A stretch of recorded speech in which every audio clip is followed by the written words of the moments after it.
my name is Abigail, and today I'm going to teach you on how to do a standing back tuck. So I was a gymnast for 9 to 10 years. I can't remember. I was a competitive gymnast at high school level and just regular club level. And then I am still part of the gymnastics club here at UC. And I competed at a very high level, so I think I know a little bit about the basic back tuck. So, an introduction. So the standing back tuck is a pretty basic skill in gymnastics. It's pretty well known. You can do one on the beam or the floor. So on the beam, it is a very hard skill because you're landing back onto the beam. It's 4 inches, so there's really no mistake. There cannot be any mistake, or you will fall off, which is not something that you want to do. Or you could do it off of the beam as a dismount, as a pretty common dismount. And then you can do it on the floor just as a standing back tuck, or you can do it out of a round off or out of a round off back handspring into a back tuck. You can also turn it into a double back tuck, or men or women can turn it into a triple back, which is a very, very hard skill to do, which isn't very common. So, step 1. You're going to stand with your arms straight up to the sky, as tight to your ears as possible, as we say, and then your legs should be as straight as possible and super close. So it depends. So if you're going to be on the beam, you want your feet to be as close as possible, or if you're just doing a standing tuck on the floor, it doesn't really matter. You could have them shoulder width apart, whatever feels comfortable. And then you want your feet flat on the ground.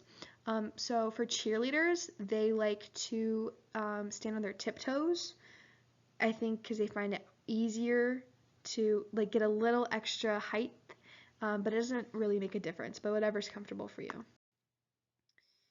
Step number 2, while looking forward, you don't want to look down, you don't want to look all the way up, you want to look forward.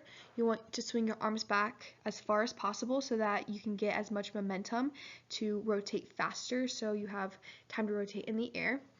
And then you're going to slightly bend your knees, kind of like you're sitting back into a chair. Step 3, you're going to start jumping backwards at a backwards angle, and you're going to swing those arms up straight up to the sky. I don't have really good form because this was years ago, but so you want those arms to be straight, and you don't want your head to be back. You kind of want it to be forward, like you're setting.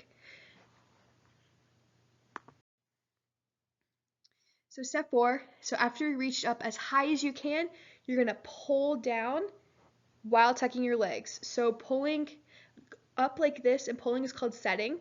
So then you're going to pull those down while bending your knees like the picture shown.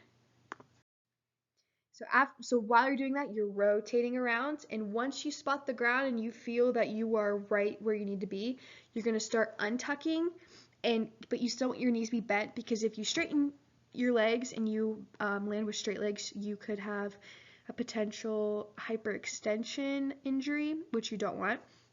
So you want to have it slightly bent to get a good,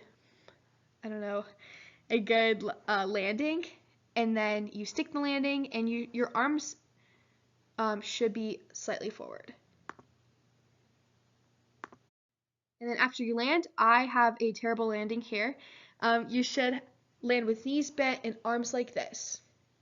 So I did not land very well. But yeah, your arms should be up to the sky when you land, or kind of slightly forward with legs bent. So that was the video. That's the best I could do. I didn't know how to insert a video, but that's what your back tuck should look like all together. So I hope this helps if anyone is trying to do a back tuck and wants to learn from me. So I wish you guys the best of luck.